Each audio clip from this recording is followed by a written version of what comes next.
Hello everyone welcome to my channel पिलामने आज video रे तो मानकर दशम श्रेणी जीव विज्ञान बहिर दशम अध्याय प्राकृतिक संपद रो संरक्षण ए चैप्टर रो प्रश्नोत्तर गुडी आलोचना करनेबा एवं एथि सहित तो मानकर परीक्षा उपयोगी इंपोर्टेंट क्वेश्चन आंसर गुडी को मध्ये डिस्कशन करनेबा। एक नंबर 5R नीति कोन एहा द्वारा हमर प्राकृतिक संपद मानकर किपरि सुरक्षा होई परिबो दर्शाओ। उत्तर आइरे प्रत्यक्ष तथा परोक्ष एवं स्वतः स्फूर्त योगदान द्वारा आमे परिवेश सुरक्षा करबा सह प्राकृतिक संपदर सुपरिचालन और संरक्षण मध्ये करि परिबा। तो आइरे परिवेश तथा प्राकृतिक संपदर संरक्षण पई 5R नीति को एक माध्यम भाव में परिगणित करा जायछि। एगुडी कहला प्रत्याख्यान, रिफ्यूज, संवरण बा रिड्यूस, पुनः व्यवहार बा रीयूज, पुनः उपयोग बा रिपर्पज, पुनः चक्रण होची रिसाइकल। तो पिला माने 5R नीति कोन एहा किपरि प्राकृतिक संपद मानकर सुरक्षा करा जाय परिबो बा होई परिबो एहा इंपोर्टेंट क्वेश्चन टे अटे। तो भलो भाबरे प्रैक्टिस करबो। ए 5R नीति होची जहा कि रिफ्यूज, रिड्यूस, रीयूज, रिपर्पज आ रिसाइकल एहा को 5R नीति कहा जाय। 3 प्रत्याख्यान कोनोसी आवश्यक हेउ नथिबा जिनिस को केही देउथिले त एहा को प्रत्याख्यान करिबा। निज परिवेश रो अनिष्ट करूथिबा पदार्थ गुडी को किनिबा प्रत्याख्यान करिबा। तापरे संवरण आवश्यकता को दृष्टि रे रखि संपद व्यवहार करिबा। अनेक समय आमे आवश्यकता थारु अधिक संपद व्यवहार करिताओ नष्ट करिताओ। बीरे पुनः व्यवहार प्रक्रिया रे गोटिए पदार्थ को बारंबार व्यवहार करा जाई पारिथाय। उदाहरण एक व्यवहृत लफाफा को ओल्टाई पुनः व्यवहार करा जाय पारे। आचार, महू, जेली, जाम इत्यादि रहिथिबा प्लास्टिक बोतल रु अन्य पदार्थ रखिया पई पुनः व्यवहार करा जाय। पुनः उपयोग गोटिए उत्पाद ताहार मूल कार्य पई व्यवहार योग्य न हेले एहार अन्य विकल्प व्यवहार पई चेष्टा करबा आवश्यक। पुनः चक्रण द्वारा किछि वर्ज्य वस्तु को कंचा माल भाव रे व्यवहार करा जाय। घरे सृष्टि होइतबा आवर्जना को अलग करी काच बोतल, रदी कागज, जरी, धातव द्रव्य गुडी को रदी जिनिस संग्रह करुथिया लोक मान को देबा दरकार। एही पृथकीकृत रदी जिनिस कल कारखाना रे कंचा माल भाबे व्यवहृत एवं आमे नुआ काच, कागज, जरी और धातु आदि पाई परिबा। जे कोनोसी देशर आर्थिक प्रगति, परिवेश सुरक्षा और प्राकृतिक संपदर उत्स सहित ओतःप्रोत भावे जड़ित। विकास और परिवेश सुरक्षा परस्पर विपरीत मुखी परि देखा जाउथिले मध्य आधुनिक जुगरे एही दुईटी को समान भाव में आदृत करा जाय परिछि। जनसाधारण को निजर चिंताधारा द्वारा बदलाइबा सह परिवेशर क्षति न करी अर्थनैतिक उन्नति तथा सामाजिक अग्रगति करा जाय परिबो ताहा चिंता करिबा विधेय। ता द्वारा बा ता सह आवश्यक नीति नियम और आईन प्रणयन करिबा उचित। एहा द्वारा हमर प्राकृतिक संपदर सुरक्षा हेबा सह एगुडी को चिरंतन भाव में हमर आवश्यकता को मेंटाइबारे मध्य सक्षम हेबो। 2 नंबर जंगल नष्ट हेबार कारण गुडी कोन? उत्तर निम्नलिखित कारण मानक जोगु जंगल संपद नष्ट होउची। यथा आइरे विकास नारे योजनाहीन भावे खनिज संपद उत्तोलन, जातीय राजपथ, रेलपथ, उड़ाजहाज, पड़िया तैयारी निमंते जंगल काटी सफा कर दिया जाउची। 2 आइरे जनसंख्या वृद्धि जोगु जंगल जमी ऊपर चाप पडुची। गां शहर रो निकटवर्ती रहिथिबा जंगल काटी लोके चाष जमी और घर तैयारी करूछंती और जाळेली भावे व्यवहार करूछंती। 3 आइरे अनेक समय प्राकृतिक उपाय रे बिजुली मारिबा जोगु अथवा मुष्टिमेय लोकंक दायित्वहीनता जोगु लागिथिबा जंगल नियारे हजार हजार एकर जंगल पोड़ी ध्वंस हो जाउची। आईवी रे विकास नारे जंगल क्षय जोगु जंगल जमी एबे ध्वंस पाइबारे लागिछि। फल रे जंगल ऊपरे निर्भरशील आदिवासी माने संबल जोगाड़े असमर्थ होई आर्थिक अनटन मध्य दे गति करूछंती। बाध्य होई से पोड़ चाष इत्यादि द्वारा जंगल अत्यधिक मात्रा रे विनियोग करिबारु जंगल नष्ट हेबारे लागिछि। 3 नंबर जंगल संपदर अंशीदार माने किए? जंगल सुरक्षा रे एमानकर भूमिका कोन? प्रथमे जंगल संपदर अंशीदार आइरे जंगल भितर एवं एहार चारिपटरे बसति स्थापन करिथिबा आदिवासी सरकारक जंगल विभाग कर्मचारी, जंगल उत्पाद को कंचा माल भावे व्यवहार करुथिबा शिल्पपति एवं ପରିବେଶବିତ୍ ଏବଂ ବନ୍ୟଜୀବ ପ୍ରେମୀ ମାନେ ଜଙ୍ଗଲର ଅଂଶୀଦାର ଅଟନ୍ତି। ଏମାନେ ଜଙ୍ଗଲ ସମ୍ପଦକୁ ବିଭିନ୍ନ ଭାବେ ବିନିଯୋଗ କରିଥାନ୍ତି। ଦୁଆରେ ଜଙ୍ଗଲର ଅଧିବାସୀ ମାନେ ବନ୍ୟପ୍ରାଣୀ ସମ୍ପଦର ପରିପୋଷଣ ଉପଯୋଗ କରି ଆସୁଥିବାରୁ ସେମାନଙ୍କ କାର୍ଯ୍ୟକଳାପ ଯୋଗୁଁ ଜଙ୍ଗଲ କେବେ ହେଲେ ସମ୍ପୂର୍ଣ୍ଣ ଭାବେ କ୍ଷୟ ହୋଇ ନଥାଏ। ତ୍ରିଆଇରେ ଜଙ୍ଗଲ ବିଭାଗର କର୍ମଚାରୀ ମାନେ ଜଙ୍ଗଲ ଅଞ୍ଚଳର ସୁରକ୍ଷା ଦାୟିତ୍ୱରେ ଥାଇ ଏହାର ରକ୍ଷଣାବେକ୍ଷଣ କରିଥାନ୍ତି। ଆଇଭି ବନ୍ୟପ୍ରାଣୀ ପ୍ରେମୀ ଓ ପରିବେଶବିତ୍ ମାନେ ସର୍ବପ୍ରଥମେ ବଡ ବଡ ବନ୍ୟ ଜୀବମାନଙ୍କ ସଂରକ୍ଷଣ ବିଷୟରେ ଚିନ୍ତା କରୁଥିଲେ। ବର୍ତ୍ତମାନ ସେମାନେ ଜୈବ ବିବିଧତା ସଂରକ୍ଷଣ ପାଇଁ ପ୍ରୟାସ କରୁଛନ୍ତି। ପ୍ରକୃତିର ସୁରକ୍ଷା ନିମନ୍ତେ ଏମାନେ ଜୀବନ ଉତ୍ସର୍ଗ କରିବାକୁ ମଧ୍ୟ ପଛଘୁଞ୍ଚା ଦେଇନଥାନ୍ତି। ବିରେ ଭାରତ ସରକାର ଏବେ ସଂରକ୍ଷିତ ଜଙ୍ଗଲ ନିକଟସ୍ଥ ଅଧିବାସୀ ମାନଙ୍କୁ ଅଂଶୀଦାର ଭାବେ ଯୋଜନାରେ ସାମିଲ କରି ଜଙ୍ଗଲ ଓ ଜଙ୍ଗଲ ସମ୍ପଦର ରକ୍ଷଣାବେକ୍ଷଣ ନିମନ୍ତେ ଯୁଗ୍ମ ଜଙ୍ଗଲ ପରିଚାଳନା ଯୋଜନା କାର୍ଯ୍ୟକାରୀ କରୁଛନ୍ତି। 4 ନମ୍ବର, ଜଙ୍ଗଲ ହେଉଛି ବିବିଧତାର ଉତ୍ସ। ଏହି ଉକ୍ତିଟିର ଯଥାର୍ଥତା ପ୍ରତିପାଦନ କର। ତ ଇମ୍ପୋର୍ଟାଣ୍ଟ କ୍ୱେଶ୍ଚିନ୍ ଭଲ ଭାବରେ ପ୍ରାକ୍ଟିସ କରିବ। ଜଙ୍ଗଲ କହିଲେ ଭିନ୍ନ ଭିନ୍ନ ଜାତିର ବୃକ୍ଷ ଲତା ସହ ଅନ୍ୟ ଜୀବ ଏକତ୍ରିତ ହୋଇ ଗୋଟିଏ ଅଞ୍ଚଳରେ ଇଚ୍ଛା ମୁତାବକ ବଢୁଥିବା ସ୍ଥାନକୁ ବୁଝାଏ। ଦୁଆରେ ଏକ ଜଙ୍ଗଲରେ ବାସ କରୁଥିବା ଉଦ୍ଭିଦ ସମୂହ, ପ୍ରାଣୀ ସମୂହ, ଅନ୍ୟ ସମସ୍ତ ଅଣୁଜୀବଙ୍କୁ ବନ୍ୟଜୀବ କୁହାଯାଏ। ତ୍ରିଆଇରେ ପରିବେଶ ବିଜ୍ଞାନଙ୍କ ଭାଷାରେ ଜୈବ ବିବିଧତା ହେଉଛି ଗୋଟିଏ ସ୍ଥାନରେ ଭାରସାମ୍ୟ ରକ୍ଷା କରି ବାସ କରୁଥିବା ସମସ୍ତ ଉଦ୍ଭିଦ, ପ୍ରାଣୀ ଓ ଅଣୁଜୀବ। ସେମାନେ ବଞ୍ଚି ରହିବା ପାଇଁ ପାଣି, ମାଟି, ପବନ, ସୂର୍ଯ୍ୟାଲୋକ ଇତ୍ୟାଦି ଅଜୈବ ଉପାଦାନକୁ ବ୍ୟବହାର କରିଥାନ୍ତି। ଆଇଭି ଜଙ୍ଗଲରେ ଉଦ୍ଭିଦ ସମୂହ, ଅଣୁଜୀବ ଓ ପ୍ରାଣୀ ସମୂହ ପରସ୍ପର ମଧ୍ୟରେ ଭାରସାମ୍ୟ ରକ୍ଷା କରି ଏକତ୍ର ରହୁଥିବାରୁ ଜଙ୍ଗଲକୁ ଯଥାର୍ଥରେ ଜୈବ ବିବିଧତାର ଉତ୍ସ ଭାବେ ବିବେଚନା କରାଯାଏ। 5 ନମ୍ବର, ଜଙ୍ଗଲ ସମ୍ପଦ ପରିଚାଳନା ପାଇଁ ଆବଶ୍ୟକ ପଦକ୍ଷେପ ବର୍ଣ୍ଣନା କର। ଉତ୍ତର, ଜଙ୍ଗଲ ସମ୍ପଦର ସୁରକ୍ଷା ପାଇଁ ନିମ୍ନଲିଖିତ ପଦକ୍ଷେପ ମାନ ଗ୍ରହଣ କରାଯିବା ଉଚିତ ଏବଂ ସରକାର ମଧ୍ୟ ଏ ଦିଗରେ ଅନେକ ପଦକ୍ଷେପ ଗ୍ରହଣ କରିଛନ୍ତି। ଆଇରେ ଖଣିଜ ଉତ୍ତୋଳନ, ଜଙ୍ଗଲ ନିଆଁ ତଥା ଅନ୍ୟାନ୍ୟ କାରଣରୁ ନଷ୍ଟ ହୋଇଯାଉଥିବା ଜଙ୍ଗଲ ଜମିରେ ନୂଆ ଚାରା ଗଛ ରୋପଣ କରିବା ଉଚିତ। ଏପରି ହେଲେ ପୁଣି ସେଠାରେ ନୂଆ ଜଙ୍ଗଲ ସୃଷ୍ଟି ହେବ। ଏହା ମଧ୍ୟ ଇମ୍ପୋର୍ଟାଣ୍ଟ କ୍ୱେଶ୍ଚିନ୍, ବହୁତ ସରଳ ମଧ୍ୟ ଅଟେ, ତ ଭଲ ଭାବରେ ମନେ ରଖିବ। 2ରେ 1976 ମସିହାରେ ଭାରତ ସରକାର କାର୍ଯ୍ୟକାରୀ କରିଥିବା ସାମାଜିକ ବନ୍ୟ ପ୍ରକଳ୍ପ ଯୋଜନା ମାଧ୍ୟମରେ ରାସ୍ତା କଡ, ନଈ ଓ କେନାଲ, ବନ୍ଧ, ରେଳ ଲାଇନ କଡ, ନଦୀ ପଠା, ସ୍କୁଲ, କଲେଜ ଓ ସରକାରୀ ଅନୁଷ୍ଠାନତାରେ ଚାରା ରୋପଣ କରି ନୂଆ ବନ ସୃଷ୍ଟି କରାଯାଇ ପାରୁଛି। 3ରେ ସଂରକ୍ଷିତ ଜଙ୍ଗଲ ନିକଟସ୍ଥ ଅଧିବାସୀ ମାନଙ୍କୁ ଅଂଶୀଦାର ଭାବେ ସାମିଲ କରି ଜଙ୍ଗଲ ସମ୍ପଦର ରକ୍ଷଣାବେକ୍ଷଣ ଓ ପରିଚାଳନା ପାଇଁ ସରକାର ଯୁଗ୍ମ ଜଙ୍ଗଲ ପରିଚାଳନା ଯୋଜନା କାର୍ଯ୍ୟକାରୀ କରିଛନ୍ତି। ଏହା ଗ୍ରାମବାସୀଙ୍କ ଆୟ ବୃଦ୍ଧି କରିବା ସହ ଜଙ୍ଗଲ ସମ୍ପଦର ସଂରକ୍ଷଣ ଓ ଉପଯୁକ୍ତ ପରିଚାଳନାରେ ସହାୟକ ହୋଇଛି। ଆଇଭିରେ ବିଭିନ୍ନ ଭୂତାଣୁ, କବକ, ନିମାଟୋଡ ପରଜୀବୀଙ୍କ ଦ୍ୱାରା ଆକ୍ରାନ୍ତ ହୋଇ ଜଙ୍ଗଲ କ୍ଷୟ ହୋଇଥାଏ। ଏହି ଅଞ୍ଚଳରେ ଆକାଶମାର୍ଗରୁ କୀଟନାଶକ, କବକ ମାରି ଔଷଧ ସିଞ୍ଚନ କରି ଜଙ୍ଗଲର ଯତ୍ନ ନେବା ଆବଶ୍ୟକ।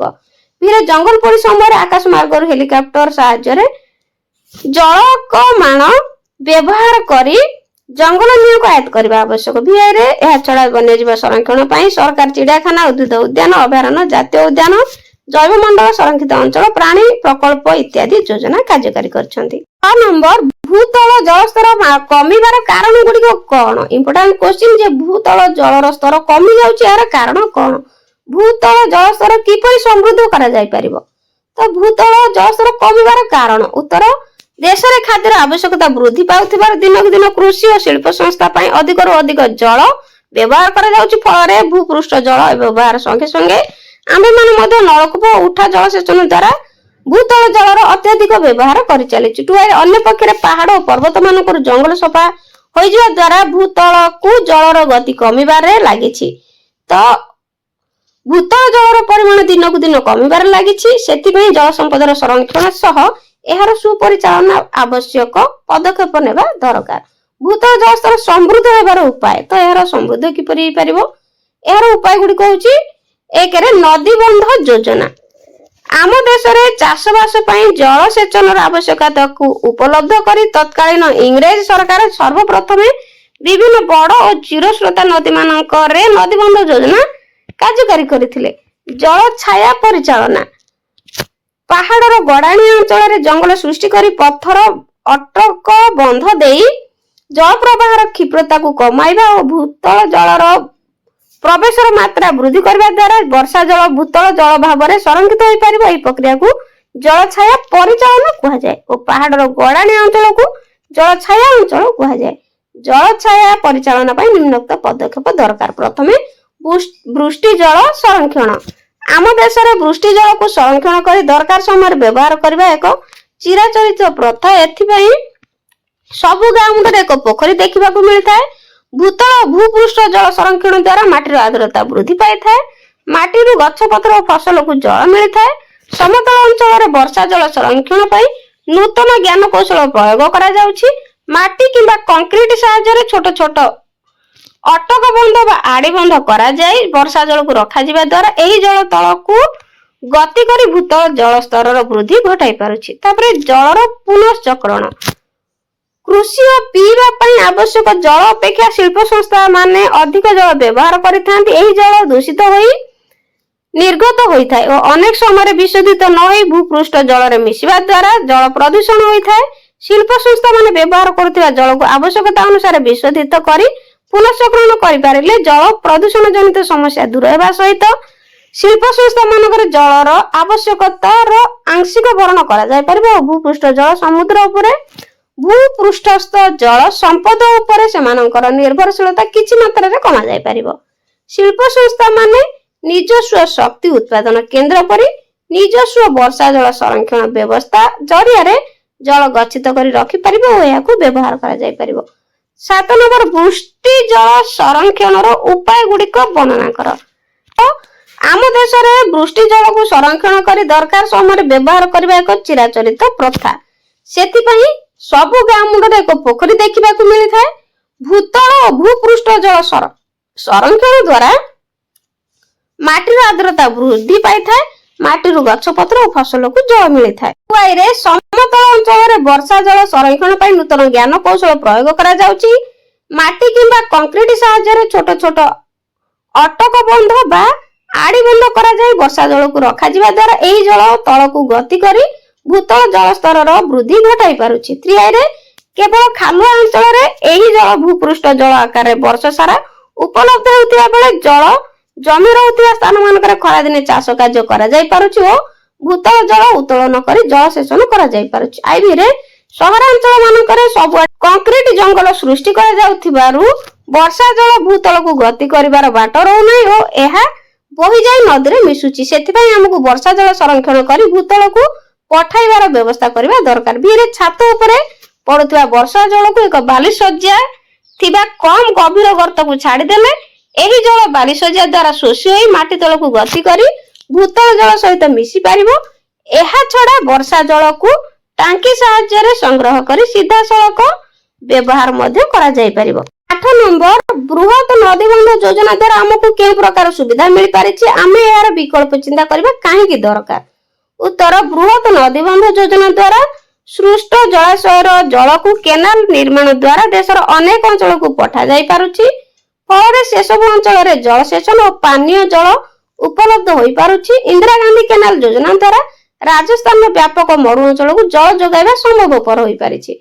2 रे बृहत नदीबंध योजना द्वारा विद्युत उत्पादन करा जाय घर व्यवहार और शिल्प क्षेत्र व्यवहार निमित्त जोगाई दिया जाउछि। 3 रे एसबु सत्वे बृहत नदीबंध योजना जोगु आमे अनेक असुविधार सम्मुखीन हेउछु। त्रुटिपूर्ण जल बंटन और जल संपदर परिचालन हेतु एहार सुफल समस्त जनसाधारण पाई पारु नाहांती। जल बंटन समय केनाल बंधरे अनेक स्थान रे घाई सृष्टि होई बन्या स्थिति सृष्टि करबा सह बहु परिमाण रे जल नष्ट होउछि। केनाल रे आवश्यक जल प्रवाह हेउ नथिबारु लोक माने केनाल बंध गुडिक काटि देई जटिल परिस्थिति सृष्टि करूछंती। आईबी रे जल भंडार सृष्टि पई जे सब गां ओ जमी जलार्णव हेबा फଳରେ ଲୋକମାନଙ୍କ ସେମାନଙ୍କ घर द्वार जमी बाड़ी और व्यापार वाणिज्य होय निस्व होई विस्थापित हेले सेମାନଙ୍କୁ उचित क्षतिपूरण और चाकरी न मिलबा जोगु अप्रीतिकर सामाजिक और अर्थनैतिक परिस्थिति हेउछि। एसबु कारण एबे यार विकल्प चिंता करबा आवश्यक होई पड़िछि। 9 नंबर संक्षेप रे उत्तर दियो। क जल छाया परिचालन कोन। उत्तर पहाड़र गड़ाणी अंचल रे जंगल सृष्टि करी पत्थर अटक बंध दे जल प्रवाहर क्षिप्रता को कमाइबा ଓ ଜଳର ଭୂତଳକୁ ପ୍ରବେଶର ମାତ୍ରା ବୃଦ୍ଧି କରିବା ଦ୍ୱାରା ବର୍ଷା ଜଳ ଭୂତଳ ଜଳ ଭାବରେ ସଂରକ୍ଷିତ ହୋଇପାରିବ। ଏହି ପ୍ରକ୍ରିୟାକୁ ଜଳଛାୟା ପରିଚାଳନା କୁହାଯାଏ ଓ ପାହାଡ଼ର ଗଡ଼ାଣିଆ ଅଞ୍ଚଳକୁ ଜଳଛାୟା ଅଞ୍ଚଳ କୁହାଯାଏ। ଜଳଛାୟା ପରିଚାଳନା ପାଇଁ ନିମ୍ନୋକ୍ତ ପଦକ୍ଷେପ ନିଆଯାଏ। ଆଇରେ ପାହାଡ଼ର ଗଡ଼ାଣିଆ ଅଞ୍ଚଳରେ ଜଙ୍ଗଲ କ୍ଷୟକୁ ରୋକିବା ଓ ବୃକ୍ଷରୋପଣ କରି ନୂତନ ଜଙ୍ଗଲ ସୃଷ୍ଟି କରିବା। ଟୁଆଇରେ ପାହାଡ଼ର ଶିଖରରୁ ପାଦଦେଶ ପର୍ଯ୍ୟନ୍ତ ସ୍ଥାନେ ସ୍ଥାନେ ପଥର ବନ୍ଧ ନିର୍ମାଣ କରିବା ଦ୍ୱାରା ବର୍ଷା ଜଳର ବେଗ କମା ଯାଇପାରିବ ଓ ଅଧିକ ଜଳ ଭୂତଳକୁ ଗତି କରିପାରିବ। 3ରେ ଜଳଛାୟା ଅଞ୍ଚଳରେ କୃଷି କାର୍ଯ୍ୟକୁ ତ୍ୱରାନ୍ୱିତ କରି ସ୍ଥାନୀୟ ଅଧିବାସୀମାନଙ୍କ ଆୟ ବୃଦ୍ଧି କରାଗଲେ ସେମାନେ ଜଙ୍ଗଲ କାଟିବାରୁ ନିବୃତ୍ତ ରହି ଜଙ୍ଗଲ ସୃଷ୍ଟି କରିବାକୁ ଆଗ୍ରହୀ ହେବେ। ଖରେ କ୍ଷୁଦ୍ର ନଦୀବନ୍ଧ ଯୋଜନା କିପରି ଉପଯୋଗୀ? ଉତ୍ତର ବୃହତ ନଦୀବନ୍ଧ ପରିବର୍ତ୍ତେ ଜଳ ସଞ୍ଚୟ ପାଇଁ ଆମକୁ ବିକଳ୍ପ ବ୍ୟବସ୍ଥା କାର୍ଯ୍ୟକାରୀ କରିବା ଦରକାର। ଛୋଟ ଛୋଟ ନଦୀବନ୍ଧ ଜରିଆରେ ଅନେକ ସ୍ଥାନରେ ଜଳ ସଞ୍ଚୟ ହୋଇପାରିଲେ ଏହା ସବୁ ସ୍ଥାନକୁ ସମ ପରିମାଣରେ ଉପଲବ୍ଧ ହୋଇପାରିବ ଓ ଜଳ ବଣ୍ଟନ ଜନିତ କ୍ଷୟ ତଥା ଅସୁବିଧା ଦୂର ହୋଇପାରିବ। ଆମ ରାଜ୍ୟରେ ଏହିପରି ଅନେକ ଛୋଟ ଛୋଟ ନଦୀବନ୍ଧ ଯଥା ଖଡଖାଇ ମୟୂରଭଞ୍ଜ ଜିଲ୍ଲାରେ, ନରାଜ ଯାହାକି କଟକ ଜିଲ୍ଲାରେ, ମୁଣ୍ଡୁଳି ଯାହାକି ଆଠଗଡ଼ରେ ଏବଂ ଡେରାସ ଯାହାକି ଭୁବନେଶ୍ୱରରେ ଓ ସାକିଆ ବାଣପୁର ଆଦି ନିର୍ମାଣ କରାଯାଇ ଜଳସେଚନ ସହ ସହରକୁ ଜଳ ଯୋଗାଣ କରାଯାଉଛି। ଗରେ ସମତଳ ଅଞ୍ଚଳରେ ଜଳ ସଂରକ୍ଷଣ କିପରି କରାଯାଏ? ଉତ୍ତର ସମତଳ ଅଞ୍ଚଳରେ ବର୍ଷା ଜଳ ସଂରକ୍ଷଣ ପାଇଁ ନୂତନ ଜ୍ଞାନ କୌଶଳ ପ୍ରୟୋଗ କରାଯାଇଛି। ମାଟି କିମ୍ବା କଂକ୍ରିଟ ସାହାଯ୍ୟରେ ଛୋଟ ଛୋଟ ଅଟକ ବନ୍ଧ ବା ଆଡି ବନ୍ଧ କରାଯାଇ ବର୍ଷା ଜଳକୁ ରଖାଯିବା ଦ୍ୱାରା ଏହି ଜଳ ତଳକୁ ଗତି କରି ଭୂତଳ ଜଳସ୍ତରର ବୃଦ୍ଧି ଘଟାଇ ପାରୁଛି। ଘରେ ବୃହତ ନଦୀବନ୍ଧ ଯୋଜନାରେ କି କି ଅସୁବିଧା ରହିଛି?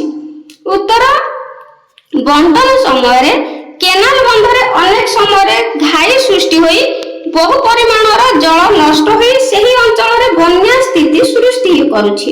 ସେହିପରି କେତେକ କେନାଲରେ ଆବଶ୍ୟକ ପରିମାଣର ଜଳ ପ୍ରବାହ ହେଉନଥିବାରୁ ଲୋକମାନେ କେନାଲ ବନ୍ଧ ଗୁଡ଼ିକୁ କାଟି ଦେଇ ପରିସ୍ଥିତିକୁ ଆହୁରି ଜଟିଳ କରିଦେଉଛନ୍ତି।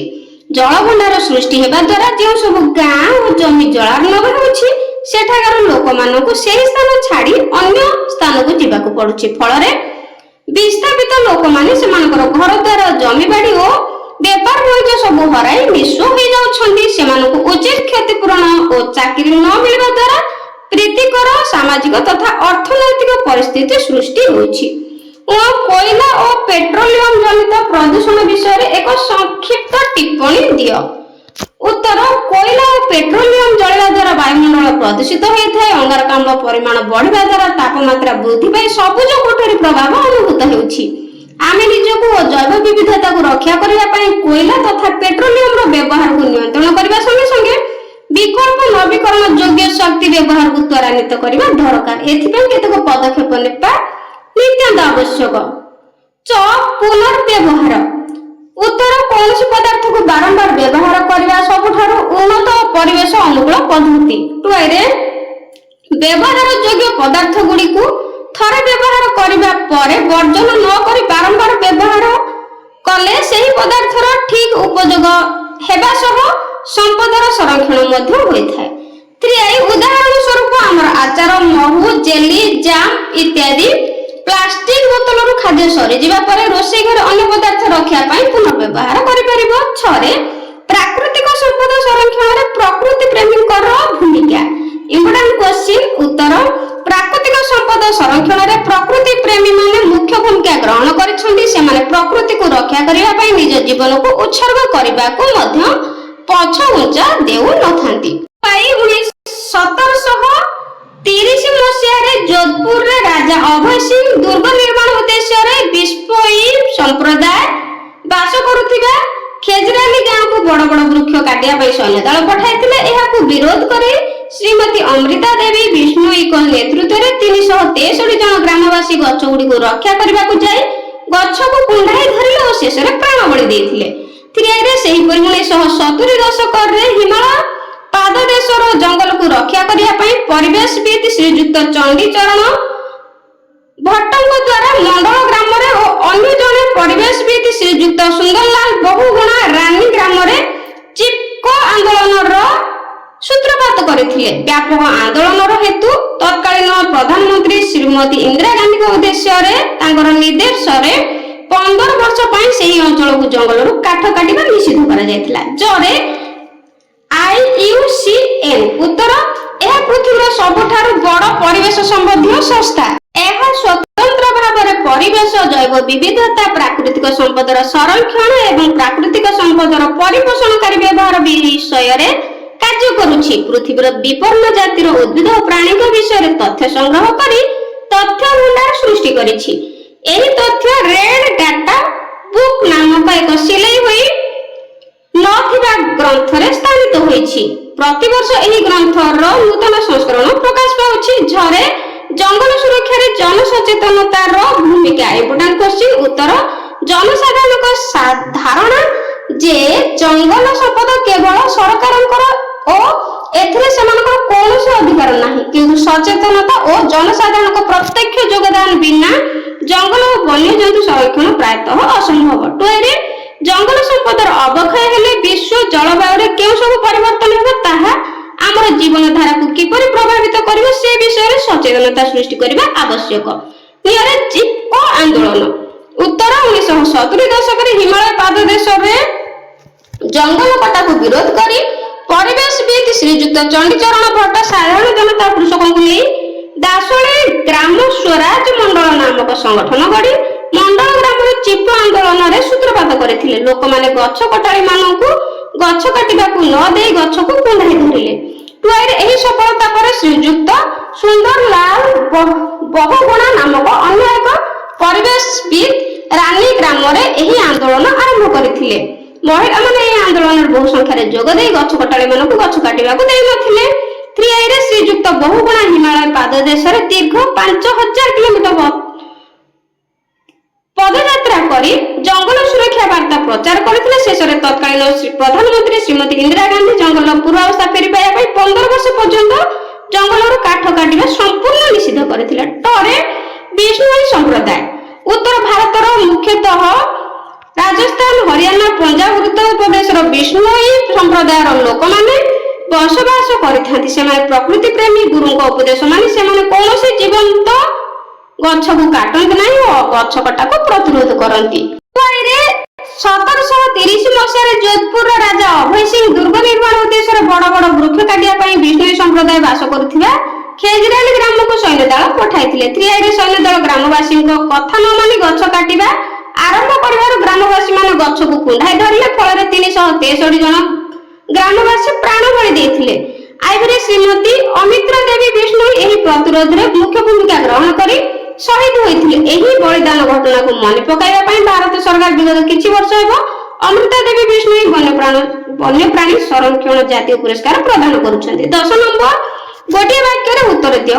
ଅଟଳ ବନ୍ଧ ବା ଆଡି ବନ୍ଧ କଣ? ଉତ୍ତର ମାଟି କିମ୍ବା କଂକ୍ରିଟ ସାହାଯ୍ୟରେ ଛୋଟ ଛୋଟ ଅଟକ ବନ୍ଧ ବା ଆଡି ବନ୍ଧ କରାଯାଇ ବର୍ଷା ଜଳକୁ ରଖାଯିବା ଦ୍ୱାରା ଏହି ଜଳ ତଳକୁ ଗତି କରି ଭୂତଳ ଜଳସ୍ତର ବୃଦ୍ଧି ଘଟାଇ ପାରୁଛି। ଜଳଛାୟା ଅଞ୍ଚଳ କାହାକୁ କୁହାଯାଏ? ଉତ୍ତର ପାହାଡର ଗଡାଣିଆ ଅଞ୍ଚଳରେ ଜଙ୍ଗଲ ସୃଷ୍ଟି କରି ପଥର ଅଟକ ବନ୍ଧ ଦେଇ ଜଳ ପ୍ରବାହର କ୍ଷିପ୍ରତା କମାଇ ଜଳର ଭୂତଳକୁ ପ୍ରବେଶର ମାତ୍ରା ବୃଦ୍ଧି କରିବା ପ୍ରକ୍ରିୟାକୁ ଜଳଛାୟା ପରିଚାଳନା କୁହାଯାଏ ଏବଂ ପାହାଡର ଏହି ଗଡାଣିଆ ଅଞ୍ଚଳକୁ ଜଳଛାୟା ଅଞ୍ଚଳ କୁହାଯାଏ। ଘରେ ବିଶ୍ୱ ବନ୍ୟଜୀବ ପାଣ୍ଠିର ମୂଳ ଲକ୍ଷ୍ୟ କଣ? ଉତ୍ତର ବିଶ୍ୱ ବନ୍ୟଜୀବ ପାଣ୍ଠିର ଲକ୍ଷ୍ୟ ହେଉଛି ଜୈବ ବିବିଧତାର ସଂରକ୍ଷଣ ଏବଂ ପ୍ରାକୃତିକ ସମ୍ପଦର ସମ୍ମାନ ଓ ପରିପୋଷଣକାରୀ ବ୍ୟବହାର ନିଶ୍ଚିତ କରିବା। ଘରେ ରେଡ୍ ଡାଟା ବୁକ୍ରେ କେଉଁ କେଉଁ ରଙ୍ଗର ପୃଷ୍ଠା ରହିଛି? ଉତ୍ତର ରେଡ୍ ଡାଟା ବୁକ୍ରେ ଗୋଲାପୀ ଓ ସବୁଜ ରଙ୍ଗର ପୃଷ୍ଠା ରହିଛି। ମନେ ରଖିବ ଇମ୍ପୋର୍ଟାଣ୍ଟ କ୍ୱେଶ୍ଚିନ୍। ଯୁଗ୍ମ ଜଙ୍ଗଲ ପରିଚାଳନା ଯୋଜନା କଣ? ଉତ୍ତର ସଂରକ୍ଷିତ ଜଙ୍ଗଲ ନିକଟରେ ରହିଥିବା ଗ୍ରାମବାସୀମାନଙ୍କୁ ଅଂଶୀଦାର ଭାବରେ ଯୋଜନାରେ ସାମିଲ କରି ଜଙ୍ଗଲ ସମ୍ପଦର ରକ୍ଷଣାବେକ୍ଷଣ ଓ ପରିଚାଳନା ପାଇଁ ଯୁଗ୍ମ ଜଙ୍ଗଲ ପରିଚାଳନା ଯୋଜନା କାର୍ଯ୍ୟକାରୀ ହେଉଛି। 11 ନମ୍ବର ଗୋଟିଏ ଶବ୍ଦରେ ଉତ୍ତର ଦିଅ।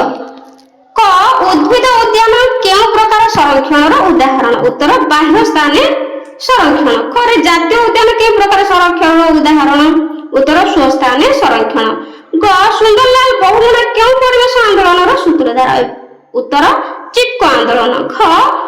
କୋଇଲା କେଉଁ ପ୍ରକାର ପ୍ରାକୃତିକ ସମ୍ପଦର ଉଦାହରଣ? ନବୀକରଣ ଅଯୋଗ୍ୟ। সর্দার সରୋବର ନଦୀବନ୍ଧ ଭାରତର କେଉଁ ରାଜ୍ୟରେ ଅବସ୍ଥିତ? ଭାରତର ଗୁଜରାଟ ରାଜ୍ୟରେ ଅବସ୍ଥିତ। 12 ନମ୍ବର ଶୂନ୍ୟ ସ୍ଥାନ ପୂରଣ କର। କ IUCN ବିପନ୍ନ ଜାତି ବନ୍ୟପ୍ରାଣୀଙ୍କ ସମୀକ୍ଷା କରି ଡ୍ୟାସ୍ ନାମକ ଏକ ପୁସ୍ତକ ପ୍ରକାଶ କରିଥିଲେ। ରେଡ୍ ଡାଟା ବୁକ୍ ନାମକ ଏକ ପୁସ୍ତକ ରଚନା କରିଥିଲେ। ଖ ଜଙ୍ଗଲ ନିଆଁକୁ ଆୟତ୍ତ କରିବା ପାଇଁ ଆକାଶ ମାର୍ଗରୁ ହେଲିକପ୍ଟର ସାହାଯ୍ୟରେ ଡ୍ୟାସ୍ ବ୍ୟବହାର କରାଯାଏ। ତ ହେଲିକପ୍ଟର ସାହାଯ୍ୟରେ ଜଳ କମାଣ ବ୍ୟବହାର କରାଯାଏ। ଗ ଆମ ଦେଶରେ ରହିଥିବା ସମସ୍ତ ଚିଡ଼ିଆଖାନା ଡ୍ୟାସ୍ ଦ୍ୱାରା ନିୟନ୍ତ୍ରିତ। କେନ୍ଦ୍ରୀୟ ଚିଡ଼ିଆଖାନା ସଂସ୍ଥା ଦ୍ୱାରା ନିୟନ୍ତ୍ରିତ। ଘ ତାପଜ ବିଦ୍ୟୁତ କେନ୍ଦ୍ରରୁ ବାହାରୁଥିବା ଡ୍ୟାସ୍କୁ ବ୍ୟବହାର କରି ଇଟା ତିଆରି କରାଯାଉଛି। ତ ଫ୍ଲାଏସ୍ ବା କୋଇଲା ପାଉଁଶକୁ ବ୍ୟବହାର କରାଯାଇ ଇଟା ତିଆରି କରାଯାଉଛି। ଆମ ଘରେ ସୃଷ୍ଟି ହେଉଥିବା କାଚ ବୋତଲ ଧାତୁ ଓ ଜରି ପରି ଆବର୍ଜନାକୁ କଞ୍ଚାମାଲ ଭାବରେ ବ୍ୟବହାର କରି ସେଥିରୁ ପୁନର୍ବାର ମୂଳ ବସ୍ତୁ ଉତ୍ପାଦନ କରିବା ପ୍ରକ୍ରିୟାକୁ ଡ୍ୟାସ୍ କୁହାଯାଏ। ତ ଏହି ପ୍ରକ୍ରିୟାକୁ ପୁନଃ ଚକ୍ରଣ ପ୍ରକ୍ରିୟା କୁହାଯାଏ। ତ ପିଲାମାନେ ଭିଡ଼ିଓଟି କେମିତି ଲାଗିଲା କମେଣ୍ଟରେ ନିଶ୍ଚିତ ଜଣେଇବ। ଆଉ ଭଲ ଲାଗିଥିଲା ଲାଇକ୍ କରିଦେବ।